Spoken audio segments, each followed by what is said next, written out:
first question, Operation Pacific Reach has been described here in Korea as the first multi-domain, multi-echelon, geographically dispersed, combined joint exercise. So how rare is this type of exercise, and what's the significance of it? Well, I think what's unique about this exercise is that we've incorporated so many of the joint enablers from the continental United States, as well as our combined partners, our ROC partners at Echelon. So in the joint enablers, that includes U.S. Transportation Command, which has provided their Joint Task Force port opening. They're doing aerial delivery and ATSP operations for us. We've got Defense Logistics Agency that deployed their expeditionary depot to join the team. We also, of course, have CLR 35, our Marine Corps partners that are working hand in glove with us on fuel distribution and testing joint interoperability of our fuel systems.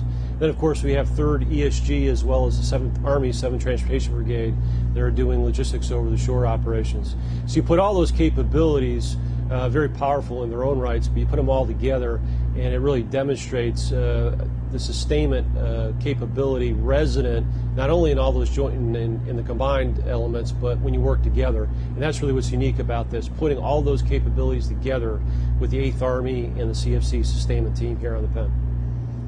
Yes, sir. So when you have an exercise of this scale, so many moving pieces, what are some of the challenges you've seen conducting? Well, planning is always a challenge, particularly when you're doing so with so many different units, many of which are in the continental United States.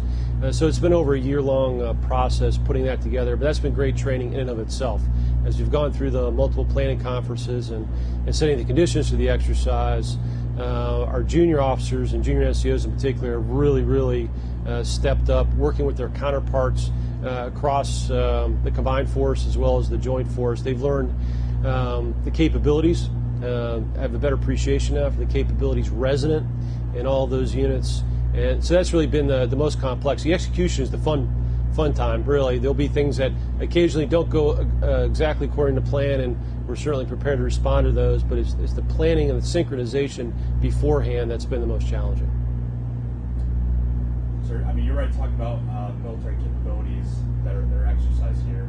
One of the things we see is it's both combined and joint. So as we're practicing it, how do you see it improving our ability to operate as a combined joint team? Yeah, well, there's an incredible amount of efficiencies to be gained and improvements in effectiveness as well, working truly as a combined team. This morning I was with the 2ID Sustainment Brigade, who's combined forces with the ROC 7th Logistics Group, formed a combined logistics element. And as I walked through their operation, a lot of power, in fact, that although at times the supply chains are different, be able to achieve economies of scale by doing, for example, field maintenance together and having U.S. mechanics work on ROC equipment and vice versa. So what this exercise allows is the ability to really get into the details on how can we do combined logistics at Echelon, and it's a fantastic opportunity, and we're making the most of that opportunity. Sure. So lastly, the idea of multi-domain battle is quite a lot too. So as we see these capabilities exercised in land and air and sea, does that offer its own challenges, do you think? Yeah, well, I think more opportunities than challenges. So a great example of that is simply the logistics over the shore operations. So we've got our Marine Corps partners that have in place their particular fuel system on the beach. That's linked up with the Navy's offshore petroleum discharge system. And then that is linked up further with the Army's inland petroleum distribution system. So each service has their own system, but the real power inherent in those systems to be able to operate together to deliver logistics effects on the battlefield. I would also point to the 7th Transportation Brigade, which is an Army element that has boats. Many folks still don't realize that that capability is resident in the Army, but they're working hand in glove with their Navy counterparts in 3rd ESG. And there's specific capabilities resident in each formation. By working together, they're able to complement those capabilities and, again, achieve efficiencies while improving effectiveness. Thanks for your time, sir. Is there anything else you want to add? No, I'm just very proud of all the soldiers, sailors, Marines that have come to the Penn, joined the mighty 8th Army team, and are making the most out of this fantastic opportunity to train together.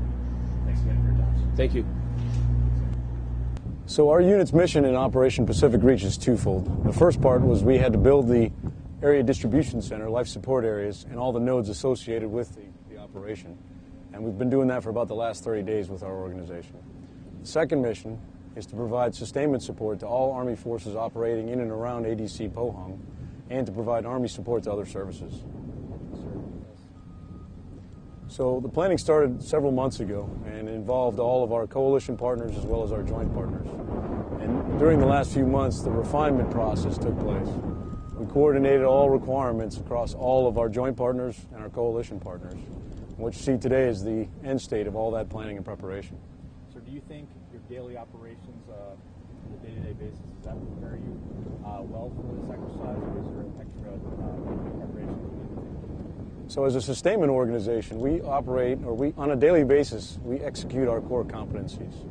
So coming into Operation Pacific Reach, we're already working on our core competencies every day.